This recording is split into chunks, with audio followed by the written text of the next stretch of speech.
Hi, this is Rich Russell with Paraclete Consulting and Counseling, and we have Robyn back. She is she's back from Zambia, and if you remember the live demo, we did a demonstration of Paraclete Prayer, and on a decision on whether to do a missions trip to Zambia, and the decision was to go to Zambia, and I just wanted to give a quick follow-up on what happened with her trip to Zambia, welcome her home, and also find out how Paraclete Prayer lined up to what actually took place in Zambia. So with that said, hi Robyn. Hi. Glad to see you back. Thank you. Yeah, it's exciting, huh? It is exciting. So how was your trip to Zambia? It was great. It was amazing. Oh, good. Yeah.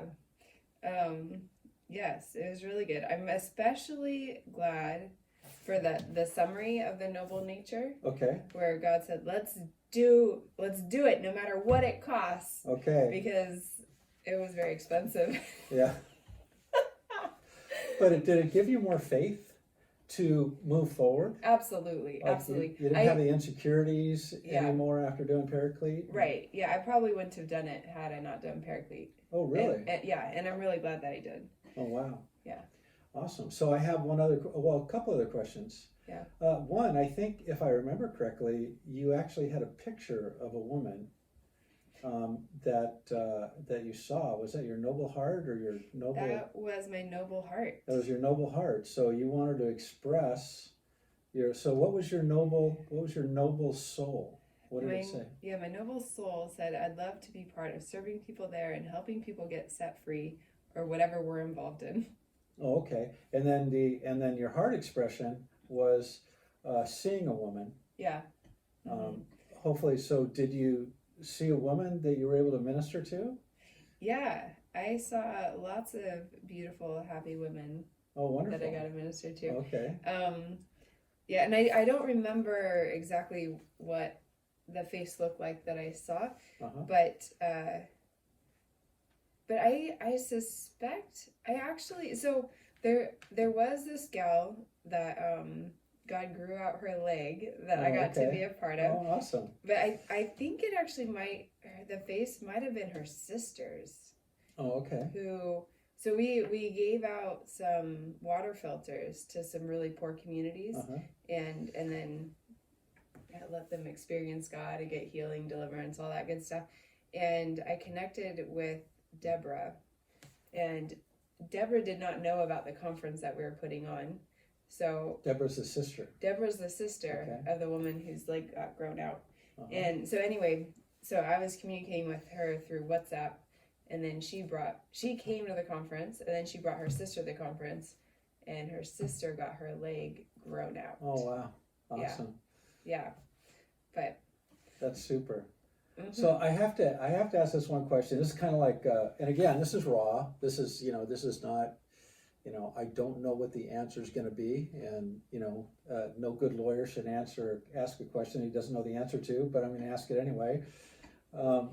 So we talked about the flesh, the survivor nature. Yeah. And what we came to the conclusion that you were going there to be a life giver. Yes. Which you did. Yes. But your survivor nature was going there for adventure, to have fun and adventure. Absolutely. So but normally the outcomes aren't really that great if you make decisions. At least this is my understanding of Paraclete, after doing it for multiple years, is that you're not necessarily going to suffer major negative outcomes, but it's not going to be as say fulfilling when you're walking in your flesh, and there may even be some downside. So is there any which was more fulfilling, the missions trip or the adventure where you actually got to go on a safari? You went on a safari and you got to see what's that big lake? Victoria Falls. You saw Victoria Falls, which is like a world-class destination. Right, yeah. So talk to me about that. Was that, which was more fulfilling, the ministry part or the adventure part? The ministry part was way more fulfilling. Oh, okay. Okay. Yeah, I mean, that it's way more meaningful. It touched people's lives. Yeah. So, yeah, that part was definitely more fulfilling. I'm so glad that I did the other part, though it did add a level of stress and expense and unknowns. I mean, I feel like God really gave me a gift in it too, though. In the sense that, so it added a lot of stress, actually, doing the adventure part of it. Yeah, because just things weren't coming together. And so there was less peace? Because that's always a critical measurement for me in measuring the survivor nature against the noble nature. Would that be a way to classify it? Or no, I had peace. I had peace in doing it. It just, the stressful part was it wasn't planned out. And I hate planning. I hate planning. It's one of my least favorite things to do.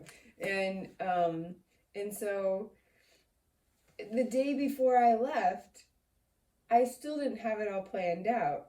Like the day before I left for the adventure part, the missions part was over. And the leader of the missions was like, "So what are you doing?" And I was like, "I have no idea."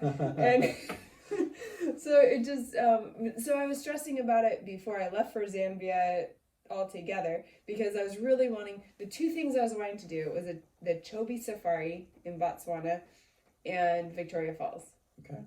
And I talked to a travel agent. She was like, when you're traveling solo, you really can't do the safari. Oh, really? Yeah. Because they have a minimum person requirement. It's going to be very expensive for you to do the safari if you're solo. Okay. And so she was like, "Sorry, I can't help you."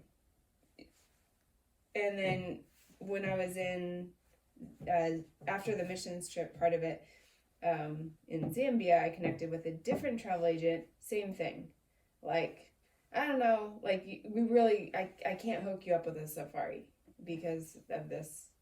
You're solo. And so instead we arranged all these other things that were really expensive and to make up for this safari. And then I ended up, I regret some of the ways that I did the adventure part of it. I would have done it differently. But anyway, how God blessed me, I'll talk about that, was when I got to the backpackers hostel thing, I was put in a room with two Muslim women, and they were happening to do the Chobe Safari the next morning at 6 a.m.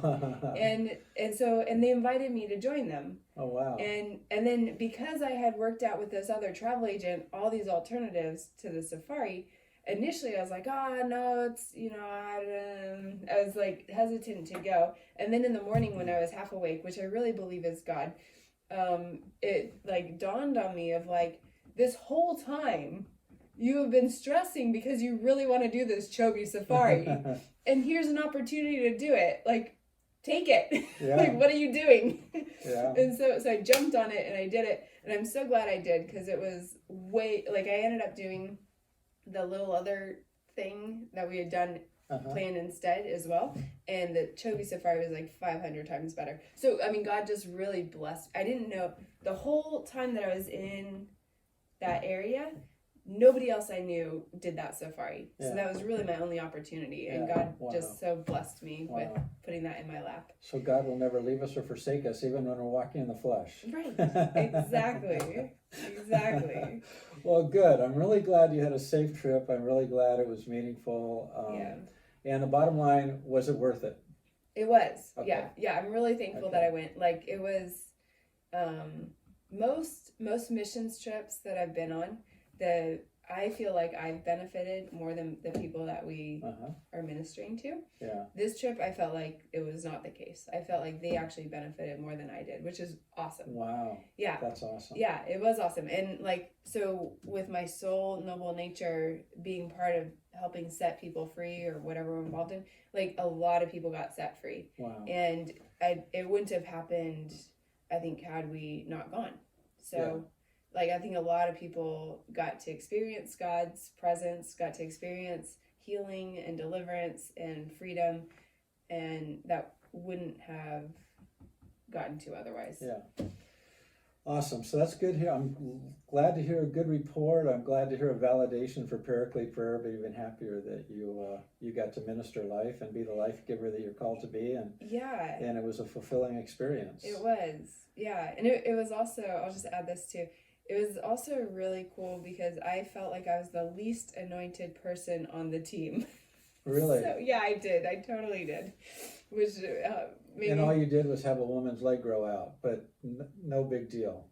That's not very anointed. Right, exactly. Yeah. Wow. Yeah. I wish we could all be that little anointed, right? We can be. It had nothing to do with me. No, really, I thought it was the other leg that was supposed to grow out. And I was like, nothing's happening. And she's like, actually, there's a lot of stuff going on in this leg. I was like, oh, wait, funny. Which leg is shorter? So praise the Lord, it had nothing to do with me. Oh, that's wonderful. I love to hear stories of grace and power. So, yeah. Okay, well, I've asked Robyn to participate in co-hosting a couple other episodes, especially on our mutual passion of community and relational church. And so I want to thank you for your testimony. Thank you. And I guess we'll see you in the next video. And God bless you and live loved. And thanks for watching.